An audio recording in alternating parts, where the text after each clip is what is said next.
اعوذ باللہ من الشیطان الرجیم، بسم اللہ الرحمن الرحیم۔ السلام علیکم۔ کسی قبرستان میں ایک شخص نے رات کے وقت لاش کے ساتھ زنا کیا۔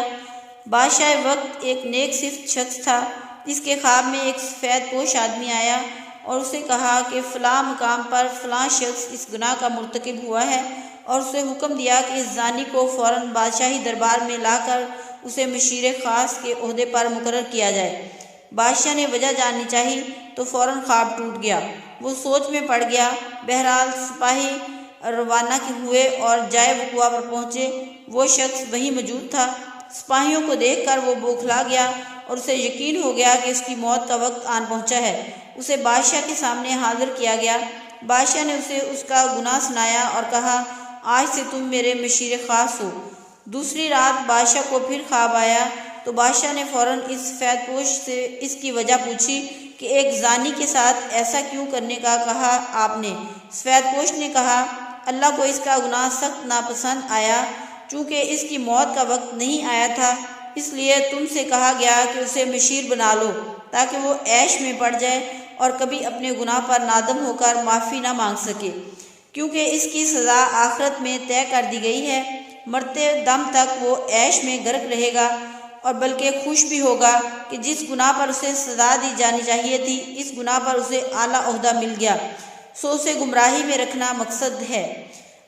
ابو اٹھے، میرے سر پر ہاتھ رکھا اور کہا، بیٹا، جب گناہوں پر آسانی ملنے لگے تو سمجھ لینا آخرت خراب ہو گئی اور توبہ کے دروازے بند کر دیے گئے تم پر۔ یہ سن کر میں حیران رہ گیا، اپنے گریبان میں اور آس پاس نگاہ دوڑائی۔ کیا آج ایسا نہیں ہے؟ بار بار گناہوں کا موقع ملتا ہے ہمیں، اور کتنی آسانی سے ملتا ہے، اور کوئی پکڑ نہیں ہوتی ہماری۔ ہم خوش ہیں، عیش میں ہیں۔ کتنے ہی مرد خواتین کتنی ہی بار گھٹیا فعل کے مرتکب ہوتے ہیں، اور مرد اسے اپنی جیت اور عورت اسے اپنی جیت کا نام دیتی ہے، اور اگلی بار ایک نیا شکار ہوتا ہے۔ پہلی بار گناہ پر دل زور زور سے دھڑکے گا، آپ کا دماغ غیر شعوری سگنل دے گا اور ایک ٹیس اٹھے گی، ذہن میں جسم لاغر ہونے لگے گا، کانپنے لگے گا۔ یہ وہ وقت ہوگا جب ایمان جھنجھوڑ رہا ہوتا ہے، چلا رہا ہوتا ہے کہ دور ہٹو، باز رہو، مگر دوسری بار یہ شدت کم ہو جائے گی اور پھر ختم۔ پھر انسان مست رہتا ہے اور خوش بھی، مگر افسوس کہ اوپر والا اس سے اپنا تعلق قطع کر لیتا ہے۔ گناہ کا راستہ ہمیشہ ہموار ہوگا اور آسان بھی، مگر یاد رکھیے، سچ کا راستہ دشوار ہوتا ہے۔ اس میں بے شمار تکلیفیں ہوں گی، آزمائشیں، مصیبتیں سب ہوں گی، مگر گناہ کا راستہ ہمیشہ ہموار ہوگا۔ کسی زمین میں گندم خود بخود نہیں اگائی جاتی ہے، محنت کی جاتی ہے، خیال کیا جاتا ہے، حفاظت کی جاتی ہے، تب جا کے پھل ملتا ہے، مگر کسی زمین میں جھاڑیاں، غیر ضروری گھاس پھوس، کانٹے دار پودے خود ہی اگتے ہیں، ان پہ کوئی محنت نہیں کرنی پڑتی، وہ خود ہی اگتی ہیں اور کچھ ہی دنوں میں پوری زمین کو لپیٹ میں لے کر اسے ناکارہ بنا دیتی ہیں۔